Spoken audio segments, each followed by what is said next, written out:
Hello everyone, I'm YIXIAN from Tohoku University, and I'm reporting on work I did with Kazuki Takashima, Tang, Takayuki Tanno, Kazuyuki Fujita, and Yoshifumi Kitamura, while I was a graduate student at REAC in Tohoku University. The system concept is ZoomWalls. This is a set of dynamic walls that simulate haptic infrastructure for room-scale VR worlds. Aiding physical feedback for virtual objects in VR has been proven effective to help increase immersion.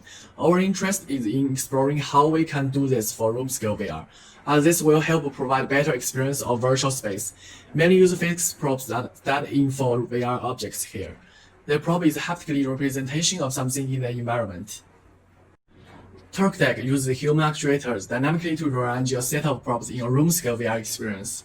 This is used to create a number of really neat effects. But the problem is that it relied heavily on human efforts to make it work properly. Another approach uses flexible robotic devices like robot arms. Here, they only encountered user touch when necessary. These have not been effectively created for working VR experience in room-scale VR.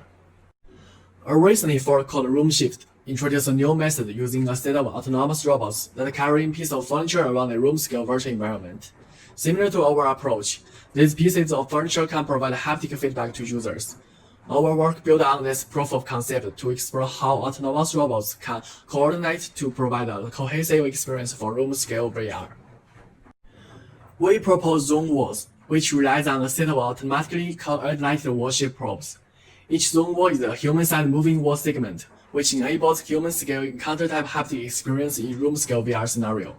By combining multiple ZoomWalls, complex room structures, and even maze-like structures can be physically represented. In this case, you could say, a corner is materialized in real world by two ZoomWalls. The ZoomWall system is composed of two software components. A predictor component predicts what wall we need to materialize for the user. That is, which wall is the user going to be touching next. It creates this prediction based on movement and position data. A dispatcher component coordinates ZoomWalls to determine which physical ZoomWall are needed to materialize specific walls. The system tracks the location of each ZoomWall through web tracker and moves them using Rainbow Robot. We designed two prediction algorithms for the predictor component. The first one, we call it bounding box algorithm, is based on a straightforward collision detection approach. We consider a bounding box around the user, so that it moves as the user moves and turns. Any virtual surfaces that enter this bounding box is flagged as surfaces likely to be touched. The problem with this approach is that the system creates some significant latency when the number of ZoomWalls is not sufficient. So we designed a second algorithm where we combine bounding box with a motion machine learning algorithm. We use a support vector machine to predict which surface the user intended to touch. Inputs for the SVM are motion data of the user during 9 seconds. How quickly they are moving, which direction they are facing, and so on. We use this to determine which wall have the highest priority. Then, the surfaces in the returned smaller bounding box only have normal priority. To test our system, we conduct a study where participants would play a VR escape room game with and without ZoomWall system. The task of participants is unlock a dark forward room by tracing 5 room patterns on different walls. To limit their walking speed, they were told an invisible demon living in the room could spot them if they move too quickly. We tested 3 conditions and measure the actual latency of the prototype system and user experience in using 7-point Likert scale questions. 12 participants help us in this study. The result of this study is shown here. The latency in both room walls conditions are less than ignorable threshold.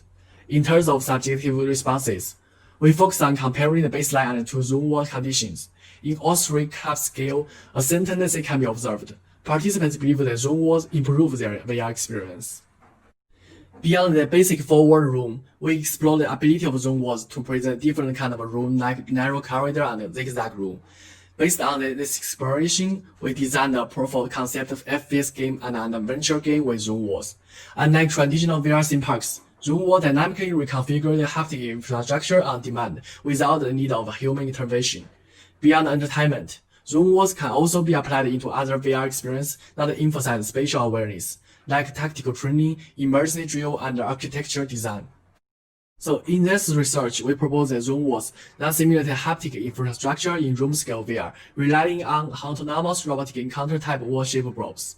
The future work includes extending prediction algorithm for more general cases, supporting faster working by stronger actuators, and presenting more shapes by using shape-changing surfaces. Okay, that's all. Thanks for listening.